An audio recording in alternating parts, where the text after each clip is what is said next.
Hey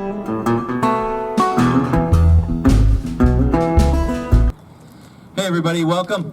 Thanks for being creative and coming out. And I know it's sometimes a little frustrating being cooped up. Is anybody totally done with their cabin fever? Like, let's just get out and do something, huh? So, but anyway, we got a good lineup tonight. We've got a few people who are going to share some good insights. So grab your popcorn, grab your sodas, and we'll get ready to rock and roll. One other thing while it's in my hand, how many people went to Oshkosh trip this year? Raise your hand. There you go. Can't raise your hand. Did you go? You went, yeah. There you go. Because Bill donated to us a picture for when we all went up there. And so those of you that don't know what we do, we go up there every March and we go and we get to work on things like the B-25 that's behind there, the B-17. What did we work on this year? Like an air coupe and a sky catcher. What else was there? I cleaned the underbelly of an arrow. Swallow. Yeah, that was pretty cool. Lot of fun things to do just to get your hands on stuff that you don't normally get a chance to get your hands on and stuff. So I'm going to skip over this because if you can't see it, it doesn't make a whole lot of sense.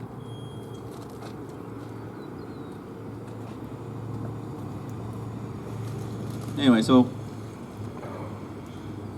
the couple quick things. So we're not going to do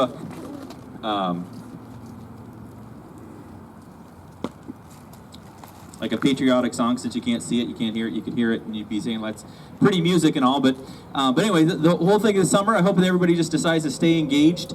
That we've got to just try to get people out and doing things together, staying healthy without getting goofed up.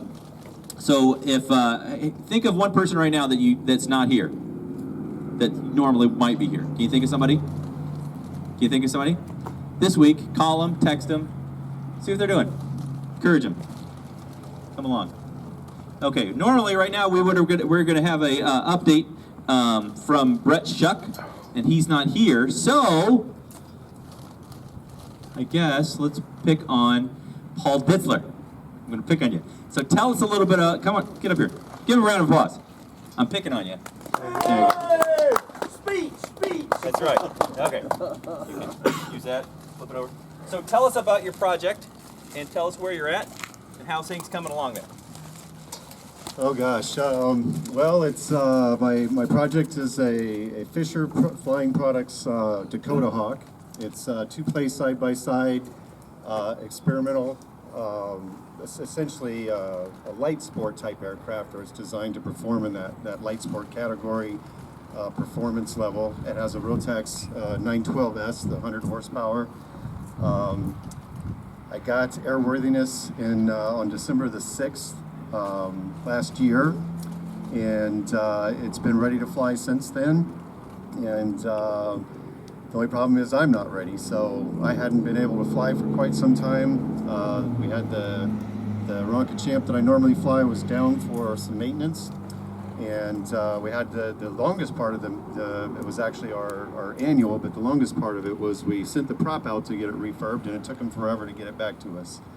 So we got that back and got it flying, I think about 2 weeks ago, and I got a few hours in it since then, and I've been flying my test cards. I don't know if you guys are aware of the EAA's flight test program and the book that they put out. But it's very helpful. Everything's broken up into test cards. So you have a first flight test card, and obviously there's an objective for that first flight, and it outlines the things that you need to do. I was lucky enough, there was a test group out here working with IFC with the Cessna Citation.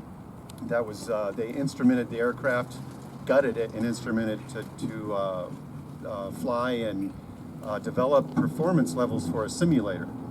And I got to sit down with the test pilot for a little while, and he looked at the test cards, and it was great to have that kind of insight, because he went through a stack about that thick and said, you're not doing that, you're not doing that, you're not doing that, you can do this one.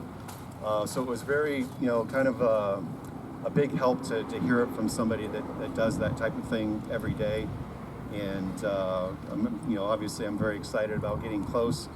So as soon as I feel like I have enough hours, I started flying the Champ first day back in, just like riding a bicycle, nothing changed. I don't know if I really expect to get any better, but it's been nice to at least fly those test cards in the Champ, so I'm familiar with what's going to happen, and looking forward to test flight day. So all it's going to take is for me to say go and a little bit of good weather, and hopefully everything will go well. So Yeah, it's awesome. So, You're going to tell everybody you're going to do it so we can come out and stand by the runway and watch it? that's right. Give well, a little let's do it. pressure. It's right there. Let's do it right now. That's right. Oh, Go on, let's see that hanger queen. that's right.